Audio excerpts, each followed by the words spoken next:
One of the biggest questions we've gotten in the last few years is, when are you gonna make a Ratchet & Clank movie? The truth is, we've wanted to do a movie for a long time.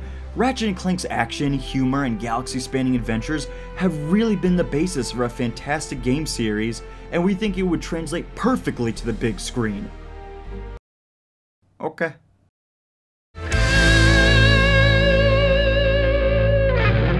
Hiya, I'm Nero of Toongren, and welcome to Nero Reviews, and to our channel's first ever Patreon-sponsored review. So thank you, Sam Fimple, for today's review.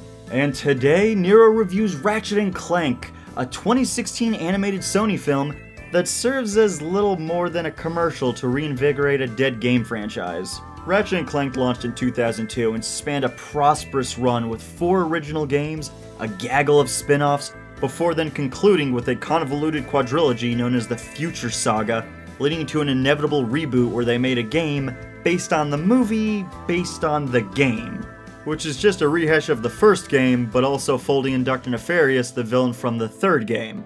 I honestly feel like I can do a series of episodes dedicated to just the sheer ineptitude that encompasses the Ratchet & Clank movie. However, I would like to keep future episodes of Nero Reviews as digestible content. So let's start off with a simple question. Did the movie ruin Ratchet & Clank? So before I dive headfirst off the proverbial roof, I will speak some positives. First off, for a $20 million movie, the animation is a good cinematic quality. It is great that a movie can be made cheaper without sacrificing visual quality and still make its money back. Unless you're this movie.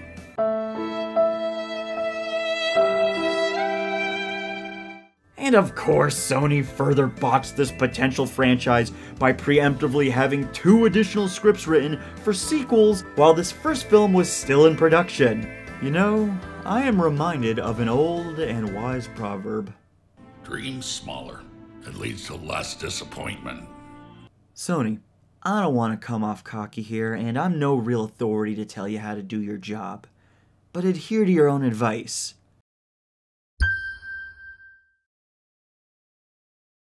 You did this with Spider-Man, and again with Ghostbusters. You keep putting the cart before the horse so many times that you don't realize there isn't even a horse. It's just another cart. Credit where credit's due though, Sony at least was considerate enough to bring back Ratchet & Clank alumni voice actors. We got James Arnold Taylor as Ratchet, David Kaye as Clank, Jim Ward as Captain Quark, and Armin Shimmerman as Dr. Nefarious. And that's where the good graces stop, as the rest of the characters are all recast with celebrities to make the movie more cinematically marketable. But for now, I want to address the movie's most egregious shortcoming. When it comes to Ratchet & Clank, the franchise at its core is a buddy comedy. So we decided to put the two on more equal footing and focus on making it more of a buddy story. The whole game franchise works on a tongue-in-cheek foundation of humor with 2 conflicting personalities. You have an amoral alien mechanic named Ratchet, and you have an altruistic automaton named Clank. It's that chemistry between this odd couple that livens up the game's simplistic storytelling. It works much like how Star Wars uses broad strokes of taking basic archetypes, but with the chemistry between characters, it elevates stock concepts. Now in the game, Ratchet and Clank have to work together to achieve goals, and this allows a friendship to grow. So of course the movie fakes that with a rehash of the intro from the first game. Then makes sure that at the forefront of all of this, Ratchet and Clank barely spend time together. As a matter of fact, because I had the time, I found that in this 1 hour and 24-minute film, Ratchet and Clank share a total of roughly 8 minutes of on-screen interaction. In an hour and 24-minute movie that is based on a brand that is at its core a buddy comedy, the 2 main characters, whose names make up the title of the movie based on the buddy comedy game, spend 8 minutes interacting. I argue that this is the biggest failing of the movie. Now, of course, there are other shortcomings like tone, undecided villains, characterization, being generally just awful. But the camaraderie between the big 2, that's where this movie collapses like a star.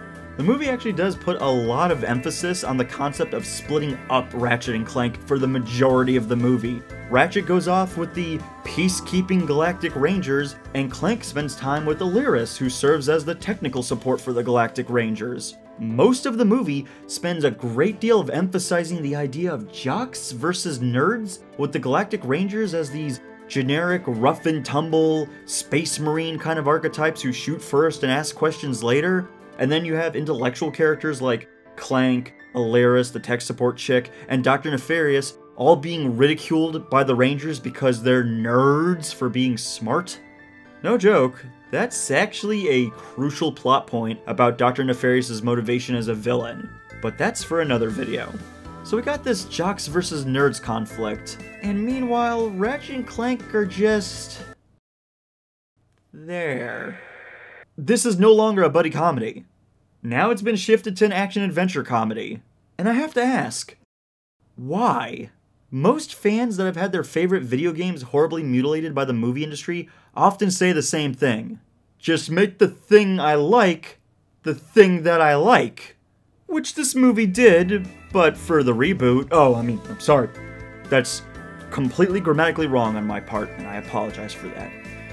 It's a reimagining. That's the bunk buzzword that Sony kept throwing around for this. That it's a reimagining of the franchise you remember. It's not a reboot, because reboot's like a dirty word now. Reimagining means reboot. It's the same thing. They're trying to save a dead franchise. This is a reboot. Good job lying, Sony. It didn't work. Much like this movie. Realistically, any good writer, which we don't have here, would take the core, the foundation of the game, and add subtext and rework a narrative structure to streamline it. But seriously, the Ratchet & Clank story from the original game, if you just took the cutscenes, makes for pretty much an average animated buddy comedy. So why make the decision to turn this clear buddy comedy, which resulted in major success, may I remind you, Sony? For 15 years this franchise worked. Why did you go and change it then from a buddy comedy to a space action adventure? I understand that to help keep a franchise going, to even revitalize it if it's dead, you need to make changes. Now I got a theory, and I can't prove this theory by any capacity. I've read nothing to confirm it, but it's an idea that totally did cross my mind on why Ratchet & Clank ended up like this. The movie originally had TJ Fixman as the writer, who Sony of course ran ragged into the ground because he had to do 3 scripts because they wanted to have sequels churned out because they knew that this was going to be a box office smash and not a box office bomb. Well, at some point they flat out just turned the reins over to Kevin Monroe to come on in and dramatically alter the script to the point where it was nothing like at all what TJ worked on. Now the game was pushed back, reportedly to tie in with the movie. Now, mind you, the two were still 2 weeks apart when they were released, so pushed back to release as tied in. Good job, Sony, you screwed that up too. But my theory is that Sony has been wanting a ticket on the superhero hype train for a very long time. You could see this with like Amazing Spider-Man or the Ghostbuster movies. They really want to just get the ticket, get that golden ticket to Willy Wonka's magical superhero hype train factory. And I realized Guardians of the Galaxy did come out in 2014. Now, could it be that in the midst of the pushback and the script rehashing, that everything has been refurbished to reflect Guardians of the Galaxy? Something that is popular and in the pop cultural zeitgeist, and something that they already are working on that is possibly sort of kind of similar? We've seen this before with other companies. DC did this with Suicide Squad. They basically tried to turn it in post-production into Guardians of the Galaxy. And again, I can't confirm this, but if you just take a step back and look at the Galactic Ranger concept, you got a moronic leader, you got a tough guy, you got a tough chick, you got the toyetic heart of the team, and then you got the hot-headed furball. Plus, I mean, the film is putting more emphasis on the Galactic Rangers, a group of heroic individuals. What are we, some kind of Guardians of the Galaxy? Honestly, it wouldn't surprise me if this whole decision was actually a deliberate move made in hopes to produce future content rather than focusing on the here and now. Look, Nero, babe, I gotta tell you, I am completely disagreeing with you. Who are you? Nero, my greasy little goblin man. I'm Mr. Movie, the beloved personification of the film industry. I'd give you my card, but you already have it there, good looking. What? Where did you even come from? Nero, my little paisano. Your, what's the word? Opinion? Yeah?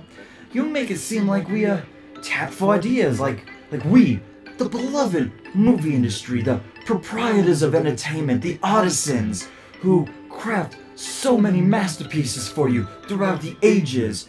You make it seem like that we only do this as a means to make money, and not for artistic integrity. You know something about artistic integrity? Do I? Do you? Do I what? Care about artistic integrity. What's artistic integrity? Leave now, or I'll get my bludgeon. Alright, baby. Ciao for now, that pudding pop, and hey, don't forget to give me a jingle.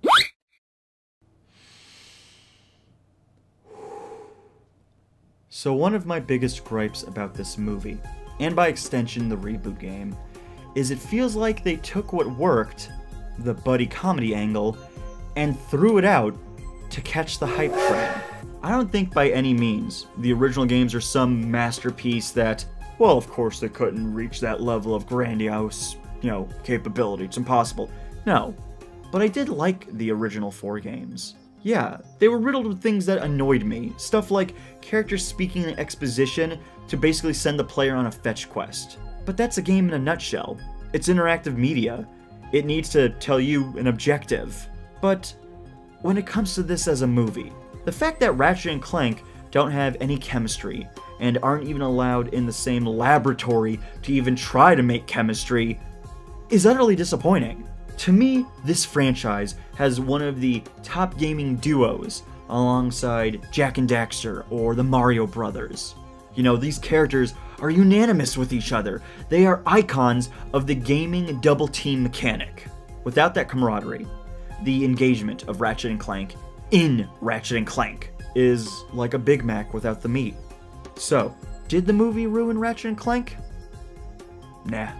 Because this studio mandate of a film, this mound of a turd, this insignificant skid mark on the underwear of video game movies will be quickly forgotten, like its predecessors. By the way, should we talk about how Ratchet & Clank murdered Sly Cooper? Thanks for watching Nero Reviews. Like I said, Ratchet & Clank 2016 has a lot of problems, and I could talk about any number of them. And if that's something you're interested in, then please let me know in the comments below. Also, a shout out to Rabid Retrospect for so kindly donating his gameplay footage of Ratchet & Clank. Be sure to go on over and subscribe to his channel.